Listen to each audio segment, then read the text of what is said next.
السلام عليكم ورحمة الله وبركاته. سأكون معكم اليوم في التدريب الخاص لأولمبياد تحدي العقول الفلسطيني للرياضيات، وسؤالنا اليوم سيكون كالتالي: حل المعادلة لوغاريتم اكس الأساس 3 زائد لوغاريتم الاكس الأساس 9 زائد لوغاريتم الاكس الأساس 27 يساوي 11. ننظر للسؤال، نلاحظ عندنا 3 وعندنا 9 وعندنا 27. إذا الفكرة اللي لازم تيجي على بالنا إن نحاول نوحد الأساسات. عندنا 3 و9 عبارة عن 3 تربيع و27 عبارة عن 3 تكعيب. إذا 3 تربيع و3 تكعيب بتفكرنا بنظرية مرت علينا سابقا، وهي النظرية التالية: لوغاريتم A أس C للأساس B أس D تساوي C على B ضرب لوغاريتم A للأساس B.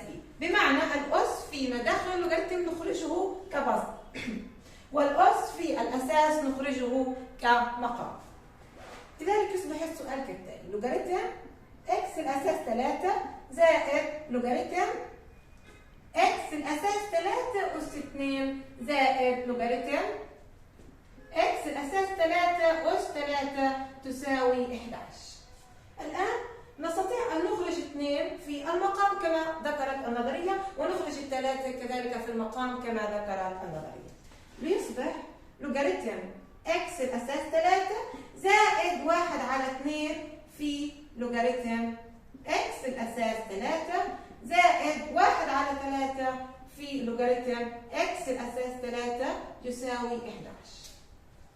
هنا أصبحت جميع اللوغاريتمات في السؤال بنفس الأساس، وبالتالي بيسهل علينا كثير حل المعادلة.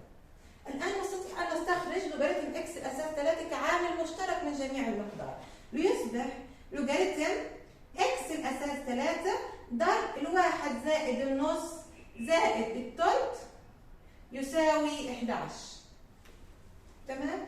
1 زائد نص زائد ثلث طبعا بتوحيد المقامات، وبعد ذلك إيجاد الناتج نجد أن الواحد زائد نص زائد الثلث تساوي 11 على 6.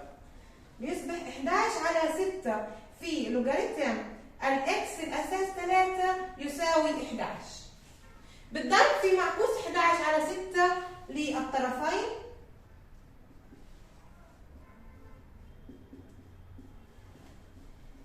نجد أن لوغاريتم اكس الأساس 3 تساوي 6. الآن نحتاج الإكس، نحصل على الإكس بتحويلها أكيد بالصورة الأسية التي تكون كالتالي: 3 أس 6 تساوي الإكس. إذا 3 أس 6 تساوي الإكس، ومنها 729 تساوي إكس اللي هي 3 أس 6 تساوي 729. إذا دائما في هذه الأسئلة نحاول عند نلاحظ في السؤال أن 3 و9 و27 هناك شيء مشترك ما بينهم، وهي جميعها أنها قوى للعدد 3، ومن هنا تخطر على بالنا الفكرة أننا نحاول أن نجعل الأساسات متساوية. يعطيكم العافية.